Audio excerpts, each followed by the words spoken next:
Hey, welcome to The Explainer. You know how we do it here. We break down complex ideas by going straight to the source material. So today we're diving into this really powerful open letter. It's from an immigrant media professional, and it basically argues that if you really want to understand America today, you've got to look way deeper at its history, its foreign policy, and how we even define our national identity. All right, let's get into it. The whole argument kicks off by challenging this idea that I'm sure you've heard a million times. This notion of America's post-war golden age. And this is where the author asks a really simple but kind of profound question. When we talk about a golden age, we've got to ask, a golden age for whom? Because as this letter points out, the answer is, well, it's a lot more complicated than you might think. And this slide, wow, it just lays out that contrast so clearly. On the one hand, yeah, you've got that story of prosperity we all know, the post-war boom, stability, growth for a lot of folks. But on the other hand, there's this whole other story, right? A story of exclusion. For Black Americans, this was the height of the Jim Crow era. And at the very same time, for a whole bunch of nations overseas, it was a time when U.S. intervention was creating instability that would echo for decades. Okay, so this is where things get really interesting. The letter starts connecting the dots, drawing a direct line from what America was doing on the world stage all the way to the personal stories of immigrants showing up today. You know, this timeline really nails the core argument. The author, who's Eritrean-American, uses his own community's history as a perfect example. See, back in the 50s, U.S. policy pushed Eritrea into a federation with Ethiopia, mostly for strategic Cold War reasons, totally ignoring what the people there actually wanted. And look, this wasn't just a one-off thing.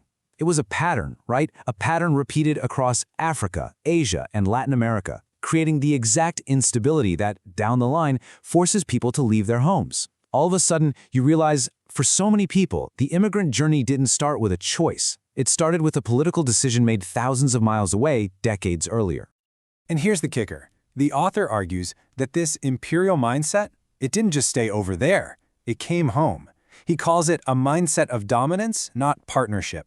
You know, where one group's idea of what the country should be is treated as the only one that matters. And that mindset, according to the letter, leads to this huge missed opportunity. I mean, think about it. He points out that so many immigrants come here with these really conservative family-first values that you think would find a lot of common ground in America. But instead of building bridges, their communities and their values get turned into talking points, just fuel for these polarizing culture wars that honestly just drive everyone further apart. And then the letter makes another really powerful connection. This time, it's between the modern immigrant experience and the history of Black Americans. The argument is that they're basically two sides of the same coin.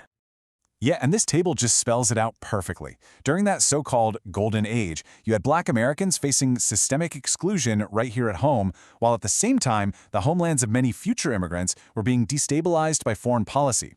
The author's point is that both groups were dealing with a similar mindset of control, just coming from different directions. And what's the result? The exact same thing. Their full, complicated stories get sidelined, left out of the main American narrative.